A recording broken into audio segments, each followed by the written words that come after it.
The real story of the blonde in the bathroom. Angela was her name. A girl who loved mirrors. Whenever she had time, she would spend hours in front of one, fixing her blonde hair and carefully applying her makeup. At school, while other students laughed and chatted during recess, Angela would disappear into the girls' bathroom. There, she would isolate herself from the rest of the world, adjusting every detail of her face in the reflection. She was beautiful, and that bothered some people. Marta, Bea and Raquel were her friends, but what they felt for Angela was closer to envy. Marta, the leader of the group, could not hide her jealousy. Bea, impressionable and without an opinion of her own, always followed the ideas of the other two, while Raquel, the shyest, hesitated to agree, but gave in to the pressure so as not to be left out. It was on a random day that Marta suggested the plan. "Let's scare Angela," she said, with a mischievous smile on her face. The others agreed, laughing. But the idea had a cruel tone, disguised as a joke. It was a perfect moment to see Angela out of control, something that rarely happened. The accident. On the fateful Friday the 13th, Angela, as always, went to the bathroom. The place was empty and silent, except for the constant sound of a dripping faucet. She opened her purse, took out a small hand mirror and began to carefully apply her makeup. The air in there was heavy, but Angela didn't seem to notice. As she adjusted her eyelashes, she felt a slight shiver on the back of her neck. Her reflection in the mirror looked different. It was subtle, but something was off. A muffled sound of footsteps came from the hallway, followed by laughter. She stopped for a moment and looked at the door, but no one was there. She turned her attention back to the mirror, when suddenly the door was thrown open with violence. Marta, Bea and Raquel came in screaming, wearing hideous monster masks, as if they were characters from horror movies. Angela took a step back, surprised and terrified. In her desperation, she slipped on the wet floor. Her head hit a nearby wooden bench hard. The impact was brutal. The dry sound of the skull against the wood echoed through the bathroom, followed by a frightening silence. For a moment, the friends froze. Angela lay motionless, her eyes half closed and her face pale.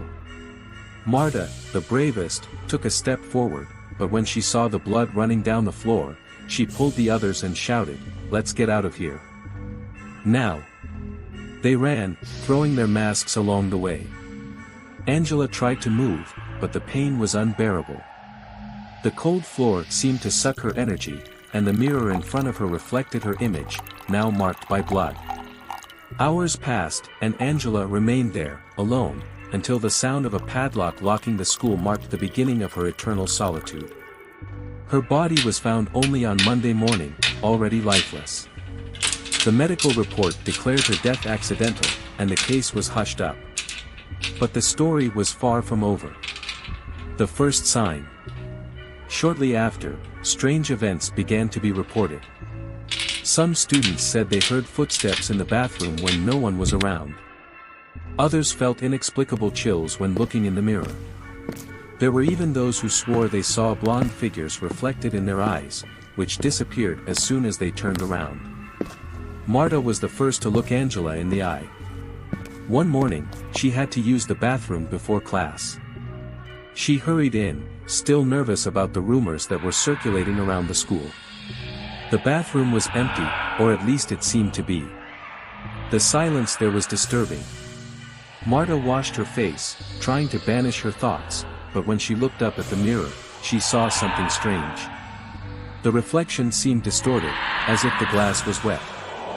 Then, the figure of Angela appeared. Her face was pale, her eyes filled with anger, and her blonde hair looked wet and heavy, as if she had crawled out of a grave. Marta tried to scream, but no sound came out. She felt the air around her grow heavy, and an intense pain shot through her chest. She fell to the floor, lifeless, staring at the mirror. What was left of her face was an expression of pure terror. Bea and the collapse after Marta's death, Bea began to have constant nightmares. Every night, she dreamed of Angela standing in front of the mirror, calling her name.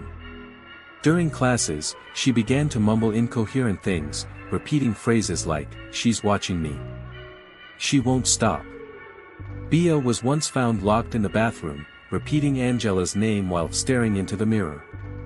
When she was rescued, she was in a state of shock and had to be hospitalized. Even in the hospital, she continued to talk about Angela, as if she saw her in every reflection. Raquel and the escape. Raquel, on the other hand, decided to change schools. She believed that by moving away she would be safe. For a while, everything seemed fine, until one day, when she was using the bathroom at her new school, she saw something moving in the mirror. When she looked at her reflection, there was Angela, with the same macabre smile. Raquel ran away, desperate. She didn't pay attention when crossing the street and was hit by a speeding car. Her body was thrown onto the asphalt, and the last sound she heard was a weak, almost whispered laugh. The legend spreads. Since then, Angela's appearances began to be reported in other schools. A group of students, defying the legend, decided to summon the blonde of the bathroom at a nearby school. They went into the bathroom together, turned off the lights and began calling her name 3 times. At first, nothing happened, and they laughed, mocking their fear. But when the lights came back on, they noticed that the mirror was fogged up, as if someone had breathed on it. In the center, a message appeared, written as if with a finger, "I am here." One of the boys, overcome with panic, fainted on the spot. Another ran away and later said that he felt cold hands grip his shoulders as he looked in the mirror. The final warning.